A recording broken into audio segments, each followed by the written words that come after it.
Ngayong gabi sa reaksyon, silipin natin ang mga balita sa likod ng mga headline.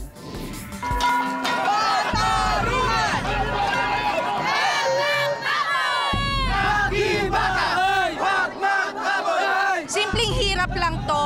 Wala to sa pinagdadaanan namin sa araw-araw na hindi kami nabibigyang pansin pagkatapos bubulaga sa news na ganito kalaki ang napupunta sa iilang tao.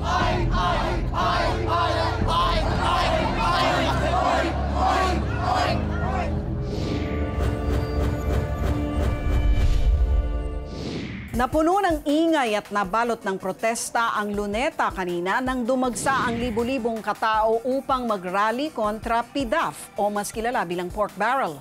Kanya-kanyang gimmick ang mga rallyista upang maiparating ang kanilang mensahe sa mga mambabatas at mismong kay Pinoy na itigil na ang pamumudmod ng pork barrel. Silipin natin ang mga pangyayari sa Million People March na ito.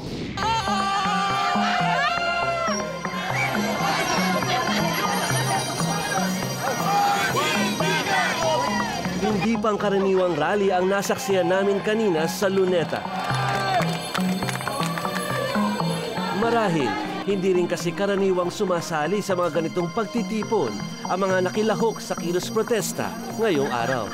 Nakikita natin ngayon sa pananamit, sa pagsasalita, mukhang this is the rise of the middle class. Dahil ang mga middle class people right now ang nagbabayad ng taxes, ang nagpapagod, naghihirap para sa pamilya, at nakakaramdam at nakapag-isip nasaan ang taxes na binabayaran namin. In recent times, in recent events, nalaman natin na medyo marami tayong hindi alam. Medyo marami tayong hindi naririnig na lumalabas lang itong past few weeks. Dahil dito, naramdaman ng middle class people na ako ay may pakialam na dito. May I ask kung ilang taon na po sila? 85. And kayo po, ma'am? 83. Magkapatid kami. Baka kayo mahilo. Ay hindi na baling mahilo. Para at least makadami sa mga taong magpapakita ng ayaw, galit sa nangyayari. Simpleng hirap lang to. Wala to sa pinagdadaanan namin sa araw-araw na hindi kami nabibigyang pansin pagkatapos bubulaga sa news na ganito kalaki ang napupunta sa iilang tao. Sa grupong ito rin namin namataan ang 58 taong gulang na si Mang Lauro Pursil. Almost 20 years na po ako sa Department of Education at hanggang ngayon patuloy akong nagtatrabaho po. Kasalukuyan po bilang isang education program specialist, ako po ay salary grade 12 na ang sweldo ay nasa 20,000 isang buwan. Dahil kami ay meron withholding tax, halos 3,000 ang binabawa sa sweldo ko crude. Papunta ngayon sa Million People Rally laban sa pork barrel dahil talagang nakakagalit na malaman na tayo ay nagbabayad ng taxes, yung pala gagamitin lang sa hindi makakabuti sa mamamayan. Kung si Mang Lauro patuloy ang paghahanap ng liwanag, ito namang si Homer sa wakas ay namulat na sa dilim. Hindi ako masyadong mahilig sa politika. Ayoko ng politika. Pero nung nangyari yung bagyong Maring, na-realize ko na masyado na akong passive, naging masyado na akong indifferent sa mga nangyayari sa paligid ko. So sabi ko, bakit wala akong ginagawa? Bakit hindi ako magsalita? Meron akong medium, nandito yung social media sa harap ko, bakit hindi ko gamitin? Makikita niyo naman kung gaano karami ang taong dumalo sa Million People March dito sa Luneta. Ayon sa MPD, umabot mula 56,000 hanggang 58,000 ang mga kababayan natin na nakisali nga dito sa protesta na ito. At hindi lang dyan po nagtatapos yung bilang dahil meron tayong mga kababayan na nakirally online sa paggamit nga nung hashtag na Scrap Pork. Sa social media nga raw lumaki at kumalat ang loosely organized rally na ito.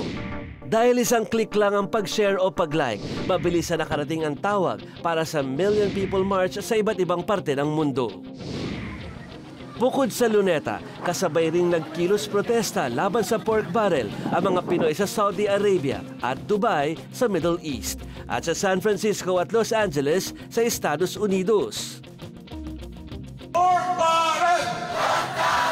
Dito sa Pilipinas, nagrally rin ang mga kababayan natin sa iba't ibang lugar gaya ng Cebu, Davao, Pampanga at Dagupan. A great number of them came here because of social networking sites na kung saan nagamit ang Facebook, ang Twitter, and even old school email na gamitin ito para sabihin sa mga tao na, can we come here? Ang nagsasabi sa iyo ay hindi isang leader na hindi mo kilala. Ang nagsasabi sa iyo na pumunta dito is someone that is part of your friends list, na someone na close to you, at because dun sa pakikisama niyo sa isa't isa, nagkakaroon ng spark na magpunta dito at nakita natin na ganito karaming tao ang dumating. Because of social networking sites, in real time, kung saan pag nakikita nyo dito right here, right now, in an instant, nasasabi mo ito sa inyong mga kaibigan. Right here, right now, basta meron kang smartphone, may camera kang dala, kahit telepono man lang, sa pamamagitan nito, na ipapamahagi mo kung ano ang nararamdaman mo, kung ano nakikita mo dito. Honestly, hindi ko alam kung saan to patungo.